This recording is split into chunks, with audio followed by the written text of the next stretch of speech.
eu aqui começo, né, a trazer a informação de forma mais clara para o meu documento. Lembrando, gente, eu gosto muito de falar sobre isso, que o PPRA, ele é basicamente qualitativo. A elaboração do documento, ele é basicamente qualitativo. Por isso que tem uma etapa de monitoramento. Eu vou quantificar o que eu achei, claro, né? É por isso que a gente pede que os profissionais que elaboram o PPRA sejam sempre profissionais da área de segurança, né, da área de higiene, que tenham uma noção básica do que está tratando, que tenham uma noção básica do que está elaborando. Porque isso facilita justamente quando você está montando o grupo, quando você está caracterizando a empresa, né? Eu estou trazendo através de entrevistas mesmo, em local, visual, a informação do meu sentimento como profissional para aquele documento. Então, nessa etapa de caracterização do ambiente, eu vou descrever lá o meu setor. Esse setor tem uma área aberta, se tem uma área fechada, se é construída com alvenaria, se tem iluminação natural ou artificial, idem para ventilação, se é uma ventilação natural ou artificial, né? Se naquele local ali, né, existe equipamentos que possam estar agravando, né, ou trazendo a presença de alguns tipos de risco, como o risco físico, que é o ruído, né, a vibração, enfim, qualquer outra característica mais próxima, né, do que eu percebi através de uma entrevista com o trabalhador, através de uma entrevista, né, com o chefe daquele trabalhador, com o líder daquele trabalhador, com quem está envolvido. Esse levantamento, na verdade,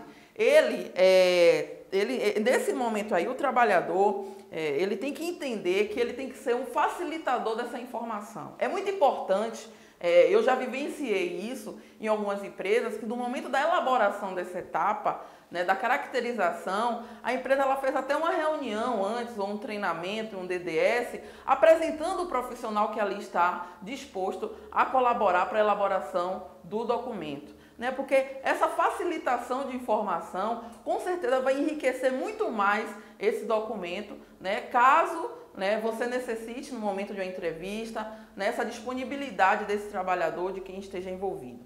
Então, vamos lá, vou só recapitular sempre para a gente tentar fixar, tá, gente? A gente está falando sobre a elaboração, a gente já está na etapa da elaboração, então a gente já falou sobre a capa, o índice do documento, o inventário, o objetivo, né? A gente já falou também sobre a apresentação básica da empresa, como se fosse a identidade da empresa. A gente já falou sobre a caracterização do ambiente da empresa. Bom, eu já caracterizei o ambiente, eu já sei mais ou menos quais são os setores que existem dentro da empresa. A próxima etapa, né, é descrever um pouquinho das atividades que são executadas dentro desses setores. Né? A gente vai falar de grupos. Né, grupos similares de exposição, grupos homogêneos de exposição, assim como é tratado por vários profissionais. Enfim, são esses grupos que vão dar uma formação, né, ou vai ser o objeto principal de avaliação e estudo para que a gente possa controlar, né, essas pessoas. Porque atrás desses cargos, a gente está falando de pessoas. A importância maior, o objetivo maior é qual mesmo? É a gente tentar diminuir ou, vamos dizer assim, eliminar qualquer tipo de risco que possa trazer algum dano física, né, ou mental para aquele trabalhador. Tá? Então, falando dessa etapa de atividade da empresa, dando só um exemplo disso aí, pô, Crisley, eu tenho lá um escritório administrativo dentro da minha empresa, na minha indústria, porque tem uma área industrial que lá eu tenho um benzeno, que eu tenho, enfim, mas eu tenho que descrever também, lá não tem nada, é um setor da empresa. E é bom também a gente lembrar, gente, que dentro desses setores administrativos, por muitas vezes o que a gente acontece, eu estou falando de uma situação mais crítica, que é uma empresa de âmbito industrial, uma empresa petroquímica, enfim, é muito bom descrever que essas pessoas que ali trabalham, por muitas vezes faz algumas alternâncias de exposição durante sua atividade. Ou seja, a gente tem ali engenheiros, a gente tem ali técnicos que atuam 30% do seu dia ou 50% do seu dia dentro de uma área administrativa do seu escritório, mas que por muitas vezes ele precisa ir na área industrial, ele precisa permanecer lá para fazer algum tipo de atividade, e que isso caracteriza também, mesmo sendo o mínimo tempo, caracteriza um potencial de risco. Está existindo uma exposição né? Seja ela pequena ou leve. Quando a gente colocar isso no documento, a gente vai validar isso através de medições, é aí que a gente define realmente, a gente caracteriza realmente quem são esses grupos, tá? Então, dando mais um leque aí, abrindo mais um leque aí sobre essa questão dos setores, vale também exemplificar, às vezes a gente tem muita dúvida, né, sobre isso, e é bom a gente colocar, no momento que a gente está caracterizando a exposição dessas funções, que a gente vai falar mais à frente, é para a gente dizer o tempo, parcialmente, que esses trabalhadores estão expostos, tanto na área, onde ali existe, né, eventualmente, o risco, potencialmente o risco, e o tempo que ele fica na área administrativa, que com certeza vai ter um nível de exposição quase zero ou até zero, depender também de uma validação através de um monitoramento. Bom, então eu já caracterizei o meu ambiente de trabalho, o meu setor, eu vou descrever a atividade que são realizadas dentro desses setores. Né? Eu já disse que eu tenho um setor administrativo, escritório, eu já disse que eu tenho um refeitório, eu já disse que eu tenho uma área industrial. Eu disse também, eu descrevi mais basicamente, né, quais são atividades que podem acontecer lá de forma resumida, certo? Bom lembrar também, né, claro que a gente vai fazendo esses treinamentos, a gente vai trazendo para a nossa realidade, né, e é bom a gente dar a dica que antes de tudo, né, eu estou falando agora de uma empresa de grande porte, uma indústria, enfim, é bom descrever de forma resumida qual a descrição da sua atividade no geral, para depois a gente resumir etapa por etapa nesses setores, tá? Então, voltando a falar sobre a descrição da atividade dentro da empresa, eu vou colocar lá quais são essas atividades, se essas atividades, como essas atividades são realizadas lá, se dentro desses setores e com essas atividades são envolvidas equipamentos ou substâncias, né, que possam contribuir para o nível de exposição desse trabalhador, tá? A quantidade de empregados que tem dentro desse setor, dentro dessa atividade, tá? A descrição do local do trabalho, a gente já falou mais atrás, mas a gente sempre volta falando.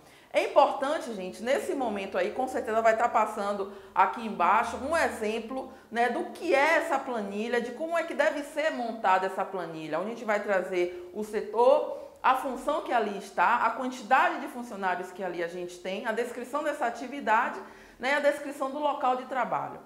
Eu já estou começando a dar uma cara ao meu PPRA, já estou começando a entender aonde realmente, ao que eu estou me envolvendo, né, com que tipo de exposição eu estou me envolvendo. Bom, eu caracterizei meu local de trabalho, eu caracterizei minhas atividades e agora eu vou caracterizar, eu vou inventariar esses riscos.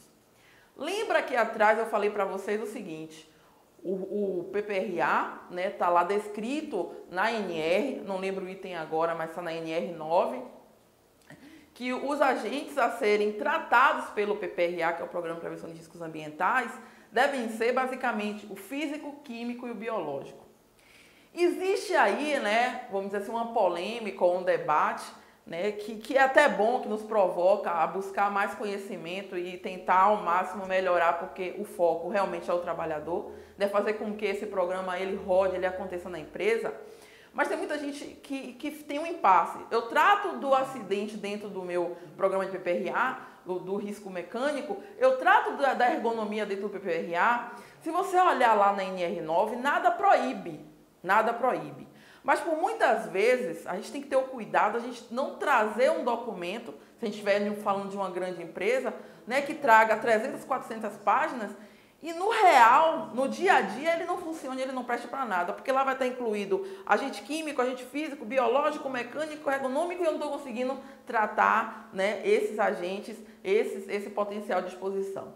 Então, algumas empresas, elas trazem esses riscos para dentro do PPRA, para o inventário do PPRA, não tem problema algum. Mas, na grande maioria hoje, e por boa prática, vamos dizer assim, a maioria das empresas vem tratando esses riscos de formas, com programas diferentes. Ou seja, o PPRA eu vou tratar do físico, químico e biológico, que por muitas vezes em algumas empresas já é muita coisa, e que já está um trabalho enorme a gente elaborar, a gente tratar e acompanhar, né? Mas você tem também o ergonômico, que eu não posso deixar de lado, porque lembra, né, não sei se para quem tem conhecimento sobre isso aí, mas é bom citar, a NR9 ela tem que estar bem amarradinha, ela tem que estar bem integrada com a NR7, que é o PCMSO, que é o Programa de Controle Médico de Saúde Ocupacional. Ou seja, o médico vai depender da informação, da minha caracterização. Bom, a gente já falou sobre os setores, a gente já caracterizou os setores, a gente já caracterizou as funções que existem nesses setores, tá? Então agora a gente vai caracterizar, basicamente para vocês, a questão dos inventários. Importante a gente, do inventário dos riscos. Esses riscos que estão ali presentes. Lembra que eu falei mais atrás que a gente em nenhum momento na NR9, né, nos proíbe a inclusão dos outros riscos, seja mecânico ou ergonômico. Ele está lá basicamente falando sobre o físico, químico e biológico. Porém, a gente não pode passar despercebido com o restante dos riscos que lá existem. Em algumas grandes empresas, né, eu estou falando de grandes empresas porque eu venho vivenciando alguns casos, e tenho esses casos como exemplo, tem sido tratados os riscos mecânicos em um programa específico, tem sido tratados os riscos ergonômicos em um programa específico.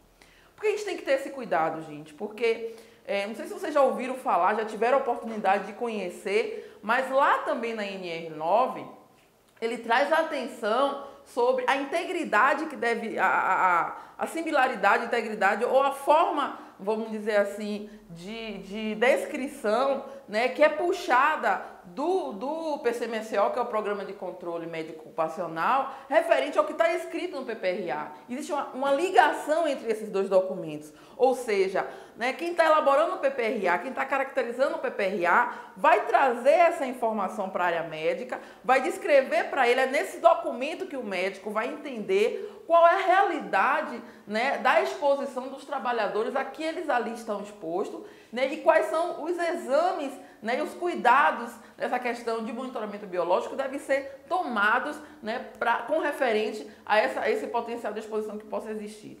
Né? A NR9, na verdade, ela sempre trata falando que esse documento ele pode ser utilizado, né, e pode ser, vamos dizer assim, usado ou utilizado como base para outros programas. Porém, ele só traz especificamente a NR7. Mas nada impede que o PCMAT NR18 você utilize, né? A NR31 que fala lá daquele pessoal que trabalha na área rural, também a NR9 seja utilizada como base. Ou seja, por isso que a gente tem que ter esse cuidado na caracterização, né? Na busca dessa informação, né? Tentar trazer ao máximo para esse documento, para esse momento de caracterização, esse momento de elaboração qualitativa, as informações reais que existem dentro daquela empresa. Em alguns casos, né, a gente traz aí, né, uma parceria com o pessoal da CIPA, quando existe, né, que está lá também regido e determinado pela NR5. A gente busca esse apoio e até procura entender também, procura utilizar uma ferramenta que são elaboradas por eles, que são os profissionais das áreas, né, dentro do seu sentimento, que é o mapa de risco.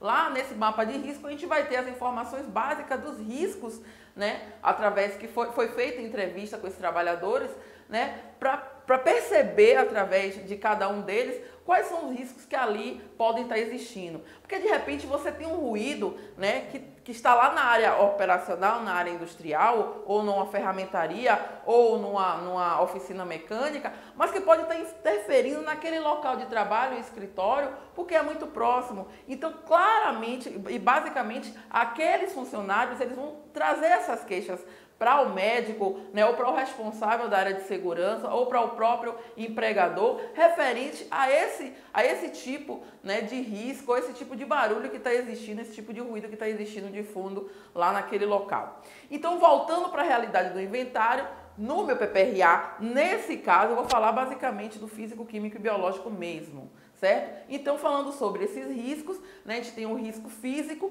que a gente pode exemplificar como o ruído, a vibração, o calor, a radiação ionizante e não ionizante. O químico traz aí uma gama de agente químico que vai do mais simples ao mais complexo, né? Se a gente for entrar mais à frente, acho que futuramente vai trazer um módulo para a gente falar um pouquinho mais sobre metodologia de agente químico, né? E a gente pode trazer mais informações sobre os cuidados na caracterização desses agentes, mas é você citar ali desde aquele desinfetante que é utilizado para você fazer a limpeza da mesa, do local de trabalho, daquele funcionário que trabalha na área de escritório, até aquele funcionário que trabalha na área operacional lá, potencialmente exposto a um benzeno. Eu estou falando de um produto, né, que já tem um mito, já tem uma, vamos dizer assim, já tem alguns estudos que comprovam uma realidade crítica para quem tem a exposição, porque para quem já teve a exposição a esse trabalhador, comprovando que já realmente ele pode causar algum dano se nenhum cuidado for tomado, desde aquele produto, né, mínimo ali que a gente acha também que é inofensivo, porque não é, né, esses produtos também têm outras formulações que podem estar trazendo algum tipo de dano para esse trabalhador. Então, a gente vai só reformular aí. No inventário eu vou trazer o agente físico, químico e biológico. Físico, ruído, vibração, calor, radiação ionizante e não ionizante. Químico, a gente vai trazer aí a gama de agentes químicos que lá existir, seja ele a utilização de uma tinta, seja ele um produto químico realmente utilizado na produção. Ou biológico, a gente tem fungos e bactérias, né, e outros tipos, né, de agentes biológicos que possam existir. Falando do biológico um pouquinho mais, só para detalhar um pouco essa parte, não vou entrar muito na NR32, porque não é o foco hoje, mas a gente tem uma NR, né, que traz muito mais a implantação também, a caracterização de uma forma mais, vamos dizer assim, detalhada para quem trabalha em hospital, ao que diz respeito ao agente biológico. Então vale a pena depois vocês pararem, dar uma lida nessa NR até para entender um pouco mais essa NR32. E aí, eu já caracterizei meu setor, já caracterizei as funções que ali estão, já caracterizei as atividades que ali acontecem, a quantidade de funcionários que ali estão, já caracterizei os inventários, agora eu vou caracterizar, vou fazer vou trazer de uma forma mais clara e mais resumida possível essas informações, juntar essas informações no meu PPRA, para daí eu começar a criar meus grupos. Ou seja, eu vou mostrar também para vocês aí agora um exemplo de uma planilha, né, que traz essas informações. A gente vai estar trazendo aí a área ou local que a gente já caracterizou, o agente de risco também que a gente acabou de inventariar, seja ele químico, físico ou biológico, e o potencial de fonte que pode estar existindo, que pode estar causando, né, o potencial de dano ou um potencial de exposição para aquele trabalhador. Eu já ia pular essa etapa, mas voltando um pouquinho, falando sobre essa fonte, que eu esqueci realmente de descrever para vocês, mas também faz parte da etapa da caracterização, é que eu preciso saber qual é a fonte que gera esse potencial de risco. Ou seja, o ruído, você tem lá uma empilhadeira que pode estar gerando um ruído, você tem uma máquina que pode também estar gerando esmerilhadeira, enfim, uma máquina até de solda ou um veículo automotor que trafegue dentro dessa empresa. O agente químico, a gente tem uma preocupação maior, mesmo sabendo que por muitas vezes algumas empresas têm um circuito fechado, um sistema fechado, que minimiza qualquer tipo de emissão, de saída desses agentes, seja ele através de vapor, névoa, mas a gente tem que buscar quais são essas fontes. Na indústria a gente liga muito à questão da tubulação, de válvulas, então por isso até em algumas empresas é feito alguns programas de emissões fugitivas, para a gente captar esse mínimo de emissão que ainda consegue sair desse sistema fechado para tentar eliminar, né, e não trazer também mais sair como soma de exposição para esse trabalhador, tá? E pode ser também uma vibração, só estou exemplificando quais são essas fontes. A vibração também, a gente traz um exemplo aí de uma empilhadeira, né, que a gente pode estar o dia todo com o trabalhador ali utilizando, requer, né, um cuidado e uma avaliação para que a gente não possa trazer nenhum dano para aquele trabalhador. Então, só recapitulando, a gente caracteriza o setor, a gente caracteriza as funções, a gente caracteriza os riscos, a gente caracteriza o potencial de risco para a gente começar já a montar esse documento.